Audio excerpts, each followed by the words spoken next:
సెక్రటరీగా ఉన్నారు పార్లమెంట్లో. దాంతోపాటు బూత్ ఇన్ఛార్జ్గా ఉండి కార్యకర్త మొట్టమొదట తెలుగుదేశం పార్టీకి కార్యకర్తలు పట్టుకొమ్మలు లాంటి వాళ్ళు.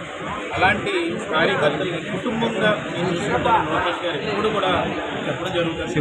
అయితే గత 5 ఏళ్ళు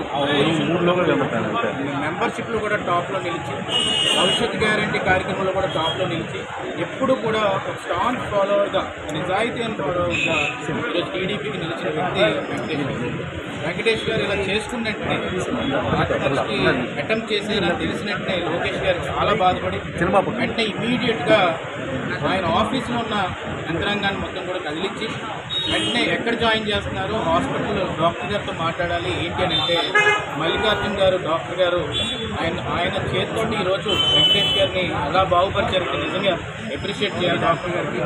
ఎందుకంటే మీనాక్షి హాస్పిటల్ ఈరోజు మదనపల్లిలోని క్రిటికల్ కేర్ అనేది ఆశ్చర్యం కలుగుతుంది నాకు. ఈరోజు అలాంటి వ్యక్తి వెంకటేష్ గారు ఆ మూమెంట్లో వచ్చినా కూడా ఆయన బతికించి ఈరోజు మళ్ళీ ఆ ప్రాణాన్ని తెలుగుదేశం పార్టీ కుటుంబాన్ని రక్షించినందుకు ఆయనకి కృతజ్ఞతలు తెలుపుతున్నాను. ఈరోజు ముఖ్యంగా ఎమ్మెల్యే గారు మొట్టమొదటి వెంటనే స్పందించి ఇక్కడికి మదనపల్లి ఎమ్మెల్యే గారికి వచ్చి వెంటనే హాస్పిటల్ ఎక్స్పెన్సెస్ కూడా కట్టి ఇమీడియట్గా ట్రీట్మెంట్ చేపట్టారు. అలాగే ఇక్కడ తెలుగు అధ్యక్షులు శ్రీరామ్ చంద్రబాబు గారు కూడా వెంటనే నేను కోఆర్డినేట్ చేసినప్పుడు ఆయన స్పందించి ఎలా ఉంది అప్డేట్ అంతా చెప్పి మళ్ళీ లోకేష్ గారికి నేను మెసేజ్ ఇవ్వడం కూడా జరిగింది.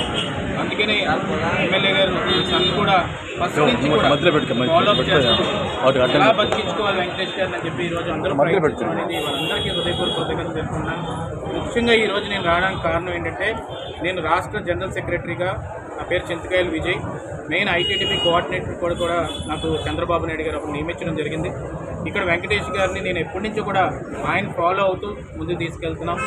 ఈరోజు అలా జరిగినట్టునే మాకు కూడా చాలా బాధ అనిపించి మేము నర్సీపట్నం వైజాగ్ దగ్గర నుంచి ఇక్కడికి రావడం జరిగింది. లోకేష్ గారు ఒకటే చెప్పారు, ఆ కుటుంబాన్ని మనం సొంత కుటుంబంలా ముందుకు తీసుకెళ్ళి వాళ్ళని కాపాడుకోవాలి, వాళ్ళని సపోర్ట్ చేయాలని చెప్పారు. ₹1,00,000 ఇవాళ ఎక్స్పెన్సెస్కి హాస్పిటల్లో ఆ ట్రీట్మెంట్ ఎక్స్పెన్సెస్ కూడా పంపించడం జరిగింది, ఫ్యామిలీకి ఇవ్వడం జరిగింది. నిన్న కూడా ఎన్ఆర్ఐ వింగ్ నుంచి లోకేష్ గారు కూడా వచ్చి ఆయన ₹1,00,000 ఇవ్వడం జరిగింది. అలాగే ఇక్కడ ఉన్న లీడర్స్ కానీ అందరూ కూడా సపోర్ట్ చేసి టైంకి తీసుకొచ్చి ఆయన కాపాడినందుకు అందరికీ హృదయపూర్వక కృతజ్ఞతలు తెలుపుకుంటూ, రేపు రానున్న రోజుల్లో లోకేష్ గారు చెప్తుంది ఒకటే అండి, కార్యకర్తలు కానీ బూత్ ఇన్ఛార్జీలు కానీ ఏమన్నా కానీ మొహమాటం లేకుండా వాళ్ళు రీచబుల్లో ఉన్నారు. ఆయన వాట్సాప్ మెసేజ్ ప్రతిదానికి రిప్లై చేస్తారు. ఉదయం 5 గంటలకి అందరికీ కూడా రిప్లై చేస్తారు. కోవిడ్ టైంలో హెల్ప్ హోప్ సైకిల్ అని చెప్పి ఒక కార్యక్రమాన్ని పెట్టి ప్రతి ఒక్క ఇంటికి కార్యకర్తకి ఎవరికైనా ఇబ్బంది అయితే మందులు పంపించారు భువనేశ్వర్ గారు ఆ రోజు. ఈ కుటుంబం చంద్రబాబు నాయుడు గారు, భువనేశ్వర్ గారు, లోకేష్ గారు కానీ ఎప్పుడు కార్యకర్తల బాగు కోసం అని ఆలోచించి ముందుకు తీసుకెళ్లే కుటుంబం అది.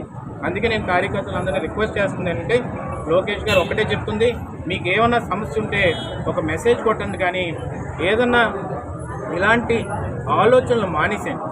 మన ప్రభుత్వం ఉంది, పార్టీ స్ట్రక్చర్ ఉంది, యంత్రాంగం ఉంది. ఏ సమస్య ఉన్నా కూడా లీడర్షిప్ చెప్పుకుంటే సాల్వ్ చేసే శక్తి, సత్తా, క్యాడరు కుటుంబం మంది. ఈరోజు టీడీపీ పసుపు కుటుంబం మంది. ఇక్కడ కులాలకు అతీతంగా, మతాలకు అతీతంగా, ప్రాంతాలకు అతీతంగా అందరూ కూడా పోరాడుకుంటూ ముందుకెళ్ళి ఈరోజు సాధించింది ఈ జెండాని. అందుకు మీ అందరూ కూడా వెనక ఆవేశంతో ఏ నిర్ణయం తీసుకోవద్దు. ఒకటే గుర్తుపెట్టుకోవాలి, మనకు అండగా లోకేష్ గారు, చంద్రబాబు నాయుడు గారు, భువనేశ్వర్ గారు ఉన్నారు. వాళ్ళని మనం ముందుకు తీసుకెళ్లవలసిన అవసరం ఎంతైనా ఉంది. ఆ జెండాను కాపాడుకున్నాం కాబట్టి ఈరోజు మిమ్మల్ని కాపాడుకోవాల్సిన అవసరం లోకేష్ గారికి ఉంది. కాబట్టి ఈరోజు మీ అందరం కూడా ఇక్కడ రావడం జరిగింది.